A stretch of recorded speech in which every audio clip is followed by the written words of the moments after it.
And now, nandito po tayo ngayon sa opisina ni Sir Bong Garcia, ang chairman ng MBBP o ang Movement for Building a Better Philippines, na isa sa mga parallel groups na nag-opisina dito po sa may bagong Pilipinas headquarter dito po sa Mandaluyong City. Kamusta, sir?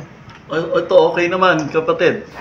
Sir Bong, ano pong mga projects ang sisimulan ng MBBP? Actually, we're preparing for a lot of seminars and pre-orientation sa mga unang-una sa Cavite, Region 4A. Meron kaming seminar for parang orientation and under the TESDA para magtuturo kami ng culinary arts for those who are aspiring for to learn cooking. Tapos kung gusto nila mag-abroad, magagamit nila. We will be providing yung mga tawag nito or free, of course with allowance na habang nag-aaral sila. And another thing, meron din kaming workshop na sa mga youth. Ito pa yung next, yung MBBP Youth, yung tinatawag na Next Generation Creators Workshop. Tututunan nila yung video editing, tapos and content creation skills. Those are also for free for the youth. So, I don't know the exact date, hindi na work out pa lang. Pero yun ang mga plano. Tapos, our parang donation and feeding program are still going on doon sa mga victim na Karina, sir. Karina, I'm sorry. And of course, yung ating medical mission, tuloy-tuloy lang yun. Ay, meron po ba yung mga projects para sa mga pabahay ng NHA? Wala kami. We are not engaged into any housing project or whatever.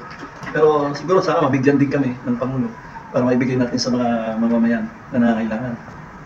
Okay. Marami pa. Tapos nagpaplano rin kami na magkaroon ng farm sa aqua, fishery, mag-aalaga ng aquaponics. So those are the plans that we have in mind, but still on the process. Pero yun namin nagkaroon na kami ng pagpupulong at as far as fund is concerned with regards to that matter okay naman na kasi nakakuha naman kami ng pondo. Yun, still, sabi ko nga, as I have said, still on the process kasi there's a lot of documentation that we need to prepare and to comply with. Tapos, syempre, yung mga location and everything, there are a lot to consider. But anyway, those are for the benefits of the Filipino people, our kababayan. Sir, paano naman sa mga new members sa mga outakings? Paano pang sasali sila? Okay, ang system o ang pamaraanan para ng MBBP ay kakaiba sa iba. Kasi dito sa MBBP, bago po kayo maging membro kung sakali man, kasi MBBP is building a better Philippines. We're building a better Philippines. Binibigay namin binibigyan namin ng 6 months na para makapag-isip yung mga tao, bibigyan namin sila ng tasking to prove themselves that they are really interested to join the building for better Philippines. Pag nakapasa po sila, doon pa lang sila namin i-consider, then we will schedule their oath of office or oath taking.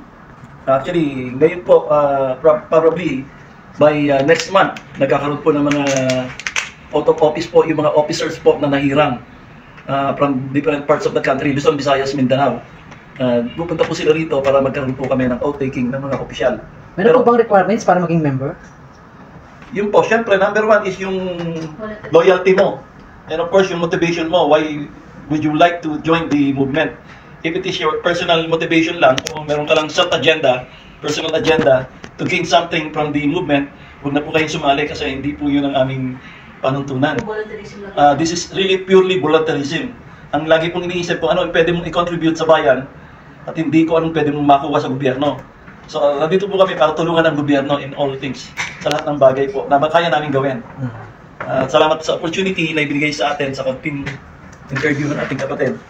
Thanks for dropping by and conducting an interview. Maraming salamat. Regards kay July.